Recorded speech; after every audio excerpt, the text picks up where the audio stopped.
मुबारक हो, बहुत मजा आ रहा है। लाइक करें, सब्सक्राइब करें, शेयर करें, कमेंट करें and you know the drill, the pillow is here to indicate. अच्छा जी, टू स्टार्ट ऑफ विद बिजली के जो बिलों से तंग लेस्को सार्फिन के लिए खुशखबरी एंड ऑल ऑफ दैट। अब अगर आप लोग लगवाना चाह रहे हैं तो इसमें सोलर पैनल्स की जो कीमत में 30 रुपये फ़ी किलोवाट तक की नुमाया कमी कर दी गई है and this is gonna make the entire solar system, जो इम्प्लीमेंटेशन का तो मुझे नहीं पता खैर कितनी कॉस्ट आती है, लेकिन the system itself will be cheaper for people, right? बिल्कुल, और सिर्फ लेस्को नहीं, मतलब तमाम पूरा पाकिस्तान के लिए। हाँ, पूरे पाकिस्तान के लिए ही होगा, लेकिन ये चूँकि लाहौर की थी तो हमने आपको बता दी है। लेकिन वो कह रहे हैं कि जी 2 से 6 लाख रुपए तक की कमी होगी हाँ, इससे, मतलब ऑल ऑफ दैट। तक अगर 10 किलोवाट का है तो तकरीबन 18 लाख से वो आपको ही 13-14 लाख पे आ जाएगा, बल्कि आ गया है। सो अब जो जो लगवा सकते हैं लगवाएं। Is it with the backup batteries or नहीं, without battery. without batteries? So हाँ, backup battery still is maintained at a वो तो अलहदा पैसे हैं, वो तो higher- आपकी मर्जी है, आपने एक बैटरी लगवानी है या 400 बैटरीज लगवानी है। हाँ हाँ। सो ये उसके अलावा है, और जाहिर है इसके अलावा एक पेन है ग्रीन मीटर लेना, लेकिन आपको उसमें से गुजरना पड़ेगा। हाँ, मतलब फॉर द लॉन्ग टर्म फ़वाइद अगर आप लोग चाहते हैं, I don't think so this is gonna happen in my life, because जितनी देर मेरी फैमिली यहाँ पे रहती है ऑब्वियसली उन्होंने ही करवाना है, तो वो जितनी देर यहाँ पे रहते हैं उनके पास इतना टाइम ही नहीं होता कि वो फेरे लगवाएं, तो मैं तो लेस्को को ही देती रहूँगी for as long as I can see. खैर, अच्छा ये है एहसास प्रोग्राम की रकम से गैर कानूनी कटौतियों का इंकशाफ। सो अहलकार 9,000 रुपये देते हैं और फिर उसके बाद वो 2,000 रुपये रिश्वत लेते हैं। ये ख़वातीन का इल्ज़ाम है इस चीज़ के ऊपर। हाँ, ये असल में हो रहा है। सो ये जो हुकूमत आई थी नई, इसने VONC के बाद इसने कहा जी कि जो मिसमैनेजमेंट है, स्टैम्पीड हुआ, लोग उसमें मर गए, ये BISP या एहसास की जब वो गिव अवेज दे रहे थे, क्योंकि वो इन्होंने कहा जी कि उसकी वजह ये है कि PTI ने किया ये था कि एक बैंक था पंजाब में और एक बैंक था KP में, जिसको ज़िम्मेदारी दे दी कि सिर्फ वो पैसे ये देंगे, तो वो वहाँ पे रश इतना ज़्यादा लग जाता है। आम ATMs पे उन्होंने बंद कर दिया। उन्होंने कहा जी कि मखसूस ATMs होंगे या मखसूस बैंक्स होंगे जो ये करेंगे, मतलब मखसूस ब्रांचेस। वो लाइनें लगनी शुरू हो गई, रश पड़ने शुरू हो गए। फिर ये जो नई हुकूमत आई, उन्होंने कहा जी कि हमने ना ये ख़त्म कर देना है कि एक बैंक की इजारादारी है वो। इन्होंने उसका हल ये निकाला कि इन्होंने लोग जो डिपॉज़िट जमा करवा सकते थे, कि मैं 50 बंदों को दे सकता हूँ या मैं 200 बंदों को दे सकता हूँ, तो मेरे पास इतना डिपॉज़िट बैंक में है, आप देख सकते हैं। उनको मशीनें दी और उनको कहा कि अब आप आगे से ना लोगों को देना शुरू कर दें। सो वही हुआ जो होता है कि अब लोग उनके पास आते हैं, ये बहुत शिकायतें आई हैं, और वो आगे से कहते हैं कि अभी तक पैसे नहीं आए, अभी तक पैसे नहीं आए। अच्छा, ऐसा करो कि तुम इतने ले लो, तो जब आएंगे तो फिर उसमें से इतने मैं रख लूँगा, मैं तो अपने पास से ही दे रहा हूँ, तो अभी तक तो आए ही नहीं टाइप सी। सो लोगों ने अपनी दिहाड़ी लगानी शुरू कर दी, जिनके पास वो मशीनें थी, जिनके डिपॉजिट जमा हुए हैं, जिनके पास ये जिम्मेदारी है कि अब उन्होंने डिसैमिनेट करने हैं। सो जिन लोगों को अंदाज़ा है कि एहसास के पैसे टाइम पे आते हैं, ये बंदा झूठ बोल रहा है, जिनको ये अंदाज़ा है कि वो शिकायत कर सकते हैं, इस पे एक्शन होगा, इस बंदे का कॉन्ट्रैक्ट कैंसिल होगा, जिसने भी वहाँ जाके ये धमकी दी है ना कि अच्छा नहीं आए, मैं अभी जाके शिकायत लगाता हूँ कि तुम ये कह रहे हो, उसको फ़ौरन कहते हैं कि नहीं नहीं नहीं नहीं नहीं, ये देखे ना आए ना डलवा लेना।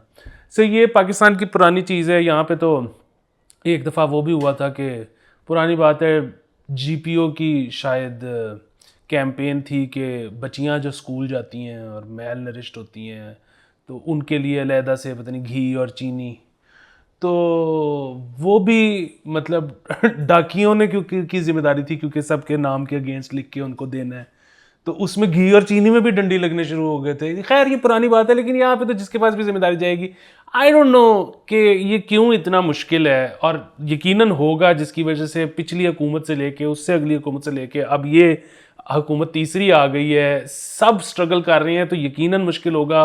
कोई ऐसी चीज़ होगी जो मुझे नहीं पता और उनको पता है डेफिनेटली, बट अदरवाइज सबके ATM हों, सब उस पर रजिस्टर्ड हों, उनमें डायरेक्ट आ जाए, मतलब 6 महीने बाद वो ले लें, जिस तरह पेंशन वालों से लेते हैं कि ये बंदा अभी तक ज़िंदा है या नहीं है, एक सर्टिफिकेट ले लें डॉक्टर का।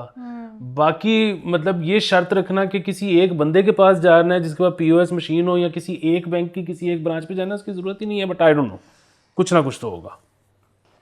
खैर अच्छा, सो इंटर का जो है वो पार्ट 1 का रिज़ल्ट आया है एंड 57% उम्मीदवार जो है कामयाब हुई हैं, वो लड़कियां हैं। लड़कियां फिर से ले गई हैं। There was only one incident जहाँ पे लड़के बाजी ले गए थे और उसके फ़ौरन बाद एक और एग्ज़ाम का रिज़ल्ट आया था, फिर लड़कियां बाजी ले गई थी। तो it was a wake up call for all the women के what, why would you let this happen on your watch, ठीक है। So they were like we are going to claim it back, और उन्होंने वो कर लिया है। कोई नहीं, हम एक दफ़ा ये जो इन्होंने किया है ना, मेरी ज़िंदगी में एक ही दफ़ा हुआ है। सो मैं उससे ना मुझे उम्मीद बन गई है कि मतलब उम्मीद क्या, मतलब बेसिकली अब मुझे ये लगता है कि हम कर सकते हैं। But you don't want to, ठीक है। इतने डिस्ट्रैक्टेड लगते रहते हैं ना लड़के, ये मैं I speak from the experience of like मेरे बहन भाइयों के जो औलादे हैं, कि लड़कियां वो इतनी कमिटेड है पढ़ाई के साथ।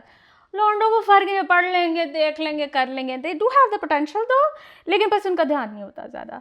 कंसिडरिंग के अभी हम ये इंटर की बात कर रहे हैं, सो देयर इज़ अब उन्होंने ये इरादा किया है कि जी ख़राब परफॉर्मेंस वाले जो स्कूल हैं उनको NGOs के हवाले करने का फ़ैसला कर लिया है। पायलट स्कूल को मॉडल बनाएंगे। When are they ever going to get over the obsession of making model school? और ये बहुत सारी कैंपेन्स ऐसी रही हैं जिसके अंदर ये मुसलसल इसी स्ट्रगल में है कि जी हमने मॉडल स्कूल बनाना है। While we talk about at the same time कि कितनी टीचर्स की सीट्स खाली पड़ी हुई हैं, हायरिंग नहीं हो रही है, किताबें नहीं मिल रही हैं। जो आपका सिस्टम है उसको थोड़ा सा उधर तो ध्यान दे दो, मॉडल की तरफ क्यों चल पड़ते हैं?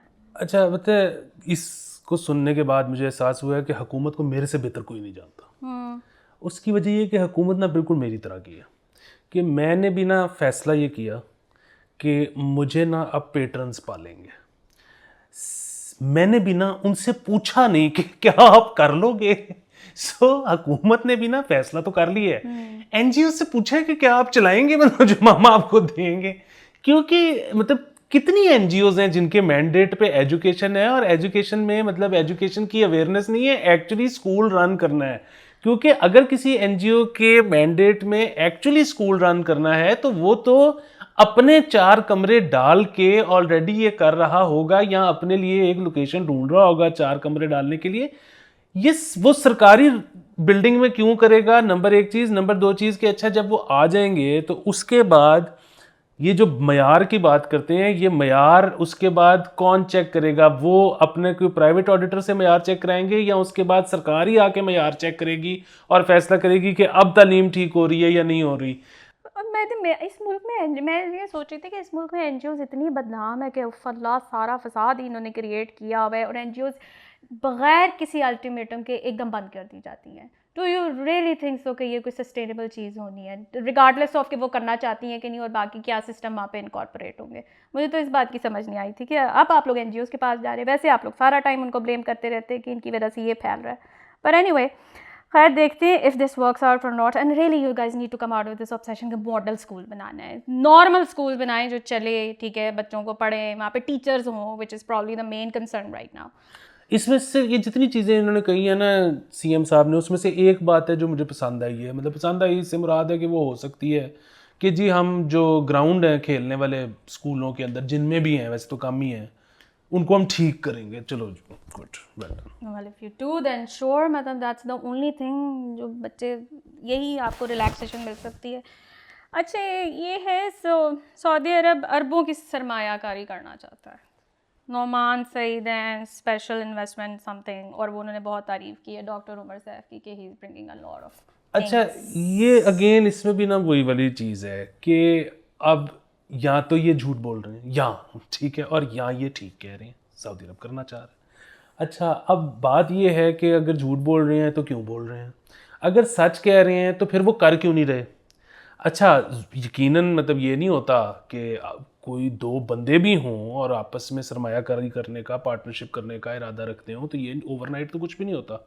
लेकिन तो और ज़ाहिर है अगर ये मुल्की मामलात हैं इसमें टाइम लगेगा, लेकिन अगर वो आ रहे हैं तो किस वाली फील्ड में आ रहे हैं? अगर वो नहीं आ रहे या डिले कर रहे हैं तो कुछ उनकी शराइत होंगी जो आप पूरी नहीं कर रहे। अच्छा ये इसकी ट्रांसपेरेंसी कब होगी? क्या वो जहाँ पे सरमायाकारी करना चाहते हैं, हम अवाम उनको वहाँ पे सरमायाकारी करने देना चाहते हैं? अच्छा वो जो शर्तें चाहते हैं कि ease of doing business in whatever वे, आप वो उन्होंने 6 महीने पहले कहा था, आपने अभी तक क्यों नहीं की? ये है ना कि यार तुम साला गरीब लोग, तुम्हारे ना ये पे स्केल से ही ऊपर की बात है, बस हम कर रहे हैं, सऊदीया से हो रहा है, शट अप, ठीक हो जाएगा एक दिन, अवाम चुप करके बकवास बंद करके बैठे। ये जो एक I remember telling you guys कि फाइनेंशियल टाइम्स में जो एक आर्टिकल आया था उसके अंदर वो एक ख़ास हिस्सा था जिसमें एक इकोनॉमिस्ट जो कि उसका बहुत एक्सपोजर था और उसने कहा कि दुनिया के सारे मुल्कों में इन्वेस्टमेंट करना या बिजनेस करना is so easy, there is only one country with an exception जहाँ पे नहीं किया जा सकता और वो पाकिस्तान है। तो मुझे तो ये भी समझ में नहीं आती कि अगर ये पैसे लगा भी देंगे तो यहाँ पर सिस्टम चलेगा कि नहीं चलेगा। Not really sure at this point. क्योंकि वो बेसिकली वो वही कह रहे थे ना, उस जिस आर्टिकल की तुम बात कर रही हो ना, वो उसमें यही था कि जी जब भी कोई इन्वेस्टर आता है वो इन्वेस्टमेंट के लिए पैसे लेके आता है, लेकिन जब वो बाद में डॉलर टर्म्स में ही पैसे निकालता है तो आप उसको मना करते हो कि ये इतने पैसे बाहर ना लेके जाओ, हम कोलैप्स कर जाएंगे। सो और अगेन एड, एफडीआई, इन सब चीज़ों में ये प्रॉब्लम, मतलब एड में तो खैर नहीं है, लेकिन लोन और एफडीआई दोनों में ये प्रॉब्लम है। और इसीलिए ये कोई हल नहीं है, ये है कि थोड़ी देर के लिए धक्का, मतलब हम भी आईएमएफ के बहुत चाहने वाले हैं और इसी वजह से है कि यार साढ़े एन महीने या एन साल लंगा दियो, उन्हीं देर तक कुछ कर लेंगे अपना, क्योंकि हम कुछ ठीक होता देख नहीं रहे। वरना डायरेक्ट फॉरेन डायरेक्ट इन्वेस्टमेंट में भी यही मसला है कि जिसने जो लेके आया उसने पैसे वापस भी लेके जाने हैं। सो इवेंचुअली तो हमें यहाँ पे कुछ बनाना पड़ेगा जो कि हम बाहर दुनिया को बेच सकें। और अगेन क्योंकि टेक्नोलॉजी में वो हम वहाँ तक जाते बहुत साल लग सकते हैं। सो आसान चीज़ है हमारा अपना कल्चर बेचना। ये आप जो है ना, जब तक डांस करने वाला कंजर रहेगा और जब तक शुगर मिल लगाने वाला जो है वो शरीफ आदमी रहेगा, जब तक दिमागों में ये है ना, तब तक इस मुल्क में कुछ नहीं हो सकता। अच्छा, so this is a news from 8 October की ये है। इसमें बताया कि जी lower Chitral police officer destroying illegal liquor confiscated over the last few months, okay, and a police report said that 170 liters of liquor, 22 kgs of charas, 10 grams of ice and 8 grams of heroin were destroyed. We have repeated the same thing over and over again कि sell it. असल में ना इसमें एक problem और भी है। वैसे तो अभी कल परसों स्कर्दू में भी पार्टी हुई है, बड़ी हैवी रेव हुई है, विच इज़ फाइन, प्रॉब्लम वो नहीं है। प्रॉब्लम ये है कि ये जो लिकर होती है ना, ये इस साइड पे ये सारी कोई ब्रांडेड या बेसिकली किसी इस्टेब्लिश डिस्टिलरी की नहीं होती। वहाँ पे तुम तो पता ना, लोग अपनी भी अक्सर बनाते हैं। अगेन वो बड़े एक्सपर्ट हैं, कुछ मसला नहीं होता होगा, लेकिन बहरहाल ये पूरी दुनिया में एक मसला है कि when you try to make liquor at home ना, तो it can go wrong, and if it goes wrong तो you can lose your kidney, you can lose your eyesight and you can lose your life as well. If you want to complete. हाँ, बात वही है कि so beer, whisky, beer, wine type चीज़ें जो है ना, ये घर पे बन सकती हैं, मतलब even if they go wrong तो वो सिरका बन जाती है। पर अगर आप लिक्योर, मतलब आपको वोडका, विस्की टाइप चीज़, वो ये जो वाइन और बियर है, ये होती है फर्मेंटेशन। जिस तरह दही बनता है उस तरह ये बन जाती हैं। वो जो है ना, वो डिस्टिलेशन होती हैं। सो डिस्टिलेशन अगर इफ़ इट गोज़ रॉन्ग तो इसीलिए कहते हैं कि वो डिस्टिलरी जो है ना, वो लाइसेंस्ड ही होनी चाहिए। इस पे मैं आपको एक रिकमेंडेशन दे दूँ, since we are talking about wines and everything. So there is this French and Japanese show mix है, इट्स ड्रॉप्स ऑफ गॉड, ठीक है। इसका भी एक ही सीज़न आया है, it has around like 9 episodes I guess. उसके अंदर so basically it's a very dramatize sort of a version के एक बंदे की पास largest collection in the world of very fine wines, ठीक है, और वो तकरीबन कोई 189 मिलियन बिलियन यूरोस का हिसाब से वो है, ठीक है। And he has source these wines from all over the world, और आगे सक्सेशन है, वो मरने वाला है। So he has set up, उसके 2 बच्चे हैं, वो आप स्टोरी में देखिएगा कि उसमें भी क्या मसला चल रहा है। 2 बच्चे हैं, उन्होंने आपस में एक दूसरे से अगेंस्ट कम्पीट करना है, और जो 3 टेस्ट उसने दिए होते हैं, those are also around the wines and everything else. It is probably one of the most interesting shows out there. तो अगर आप लोगों के पास टाइम है तो ये ज़रूर देखिएगा। मैं ज़्यादा नहीं बोलूँगी क्योंकि वो स्पॉयलर्स हो जाएंगे, but if you do get the time, do watch this. खैर, आगे चलते हैं। वेट, सॉरी, अच्छा जी, शेख ज़ायद हस्पताल में हड़ताल चल रही है। इलाज के लिए आने वाले 14 रोज़ से ख्वार हो रहे हैं। डॉक्टर की तनख्वाहें जारी नहीं हुई हैं, ठीक है। ओपीडी ऑपरेशन थिएटर भी 7 दिन से ताले पड़े हुए हैं। Obviously if you are not going to pay तो वो नहीं परफॉर्म करेंगे। ऑल्सो आई ऑल्सो बिलीव कि the hospitals are understaffed as well. ना आप हायरिंग करते हो, ना आप उनको तनख्वाहें देते हो। How is this health system going to work? बिल्कुल, उनकी डिमांड इतनी है कि बजट में जो बढ़ाई गई हैं हमारी तनख्वाहें वो हमें दी जाएं। सो If you have passed the budget, then why can't you pay the same amount to them? It's just beyond me. फिर उसके नहीं, बाद लेकिन वो उसमें तो सिर्फ डॉक्टर का मसला नहीं है ना, ये तो हमने जो बजट स्पेशल किया था उसमें हमने तभी कह दिया था जब बजट आया था कि ये जो सरकारी मुलाजमीन की इन्होंने तनख्वाहें जो बढ़ा दी हैं ये इनसे दी तो नहीं जानी। तो वैसे खुश करने के लिए क्या होगा? चलो खैर, ना उनका हक तो बनता है। अब आपने जो उनको प्रॉमिस किया उनको दे तो सही। हाँ, वैसे ये अच्छा, बात ठीक है। उसकी वजह पता है क्या है, ये मेरा एक बाकायदा अब इस पे यकीन बनता जा रहा है कि अब जिस तरह जब कंपनी आई थी ना, ईस्ट इंडिया कंपनी, जब उन्होंने प्रॉपर टेक ओवर कर लिया था सब कॉन्टिनेंट का, तो ये थोड़ी था कि उन्होंने सारे जो बादशाह थे उनको कहा था कि उन्होंने गले बढ़ दो। नहीं, उनको बहादुर शाह जफ़र वगैरह इनकी पेंशन लगाई थी कि बस आप रहें। सो सरकार के लिए सबसे ज़्यादा ज़रूरी चीज़ ये होती है, मतलब मुल्क के लिए, कि लोग उस पर ट्रस्ट करें। सो अब ये जो हमारे सरकारी अफसरान हैं, मतलब आज अगर ठीक, आप अगर आज नीयत ये हो भी गई है कि सब कुछ ठीक कर देना है, तो इनको ये ना करें कि इनको नौकरी से निकाल दें या इनकी चीज़ें बंद कर दें इनको, बल्कि मतलब इनको पेंशन दें, जो आपने पेंशन भी दें जो आपने प्रॉमिस की थी।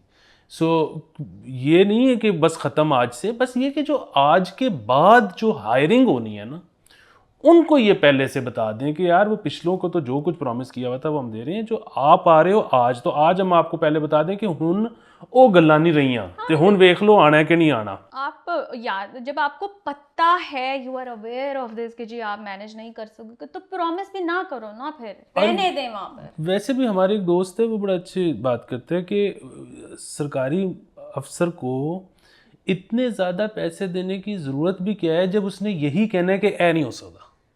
मतलब स्टैंडर्ड रिप्लाई टू एवरीथिंग ये है कि ए तो हो ही नहीं सकता। इट्स वेरी फ्रस्ट्रेटिंग एंड फिर वो आपको टाइम लगाना पड़ता है कि नहीं ये हो सकता है। सो ये तो हम भी कह सकते हैं हमें भी हायर करें।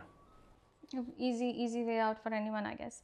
अच्छा, सो दिस इज पान मंडी में कस्टम्स का एक्शन, 22 करोड़ के स्मगल शुदा सामान जब्त। Things that are happening are not even making sense to me anymore. ये पान इधर मुझे हमारे नहीं पता, क्या, मुझे नहीं पता, अच्छा, इसलिए कह रही हूँ। इधर जो है ना ये मतलब अनारकली के साथ है ये, और ये लोग कंप्लेन ये कर रहे हैं कि जी पुलिस और जो भी मुतलका इदारे थे वो बग़ैर वारंट के आए और रात के वक्त आए और उन्होंने ताले तोड़े और ये सारा सामान कॉन्फिस्केट करके ले गए हैं। सो अब मुझे नहीं पता इसमें हकीकत कितनी है कि वारंट थे नहीं थे, अगर नहीं थे तो बड़ी बुरी बात है, इस तरह तो नहीं करना चाहिए। बट अदरवाइज़ ये भी जब जब हुकूमत ने कहा है ना कि हम बड़े सीरियस हो गए हैं, हम जो है कस्टम और ड्यूटी और तो मेरा जो है ना उस पर आपको याद होगा कि हर दफ़ा सिर्फ एक वो होता था कि पाइन ए हर दुकान पे ना इम्पोर्टेड सिगरेट पे है ठीक है, और जाहिर है उस पर अगर कस्टम ड्यूटी पे हुई हो तो वो मैं अफोर्ड ही नहीं कर सकता। जिस दिन नहीं होएगा ना, नहीं लभेगा तो मैं चलो मान लांगा कि तुसी सीरियस, वरना तो नहीं। And this stands true for several other products, हाँ, तो several other places। तो इसमें बहरहाल का इसमें कोई, मैंने सुना कि अब मैंने क्या सुना है अखबार में था कि इसमें कोई 13-14 के कितने करोड़ के सिगरेट थे। अब पता नहीं ये भी ठीक है कि नहीं है, ज़ाहिर है you can not even trust अखबार, लेकिन बहरहाल इसमें सिगरेट लिखे हुए हैं काफ़ी महंगे। अच्छा, नहीं, आई कांट सी, सॉरी, इसमें नहीं है, ये नहीं हो सकता, पता नहीं, मुझे नहीं नज़र आ रहा, देख लो। हाँ, ड्यूटी सिगरेट्स के 9 ट्रकों समेत। नाइस। खैर, अच्छा जी, आगे चलते हैं कि रवा साल 20,51,000 मोटरसाइकिल सवारों के चलान हुए हैं। यार बहुत अच्छी बात है, इस तरह चलान होने चाहिए, और मेरे ख्याल से चलान मज़ीद बढ़ाने की भी बहुत ज़्यादा ज़रूरत इसलिए है कि मुझे नहीं पता what is going on with Lahore's traffic, but अंदर घुसी जा रहे हैं अंदर।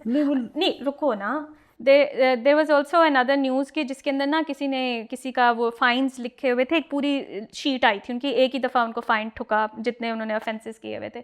उस ऑफेंस में ना एक बंदे ने कहा कि आपने ये वाला क्यों लिखा हुआ है कि यू नो कि लग रहा था कि वो सेंटेंस ऐसे लिखा हुआ था कि लग रहा है कि ये ना इसको ये सही तरीके से अंदर अंदर घुसने की कोशिश कर रहा है, ठीक है, गाड़ी के अंदर घुसने की कोशिश कर रहा है दूसरी गाड़ी।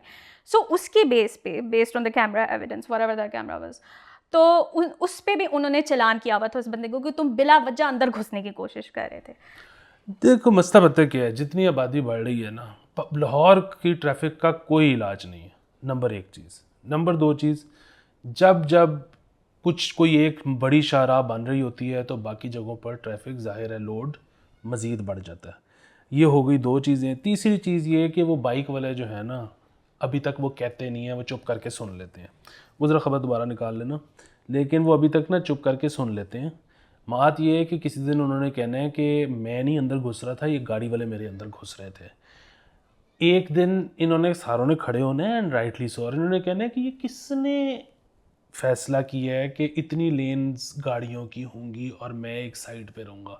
गाड़ियों वालों को कोई एक लेन में रहें और चलो घर निकले सारे। कोई भी अपनी लेन के अंदर नहीं होता, ये भी है। हाँ, और वैसे भी मसला ये है कि ये जो हमने फैसला किया है कि गाड़ियाँ, हाँ मतलब गाड़ियों का ज़्यादा हक है भाई, क्यों है बाइक वाले का क्यों नहीं हक? I completely agree with हाँ लेकिन इसमें जो मज़ेदार बहरहाल बात है इस खबर में, वो ये है कि इसमें ज़्यादातर जो चलान है ना, वो सिर्फ दो चीज़ों के हैं। वो इशारा तोड़ने, स्पीडिंग वगैरह की चीज़। जो चलान हैं वो हैं हेलमेट ना पहनने के और लाइसेंस ना होने के। और इसमें ये जो 20,51,000 तो किए हैं ना, अभी इसमें से 29 लाख ऐसे लोग थे जिनको सिर्फ वार्निंग दे के छोड़ा है, नहीं किया चलान। लेकिन वो लोग नहीं पहन रहे। हालांकि कोई छोटा जो, मैं considering the economy and all of that, helmet ना पहनने का मेरे ख्याल से 2000 जुर्माना है, या पता नहीं उन्होंने रिवाइज किया है। हाँ रिवाइज किया है, तो 2000 जुर्माना है, कोई छोटी रकम नहीं है। इवन मेरा पिछले दिनों फिर से चलान हुआ है क्योंकि मैं अपना लाइसेंस रिन्यू नहीं करवाई, बस मैं हूँ ऐसी, तो उसका भी उन्होंने फिर वो मुझसे 2000 रुपया ही लिया था। बढ़ाएं, मे भी शायद आप बढ़ाएं तो मुझे भी अकल आ जाए कि मैं रिन्यू करा लूँ। Anyway guys, this is it for today. You will watch us tomorrow. हमने मंडे की एपिसोड, वेडनेसडे की एपिसोड नहीं दी थी, so we're going to give you on Saturday. Okay, bye bye.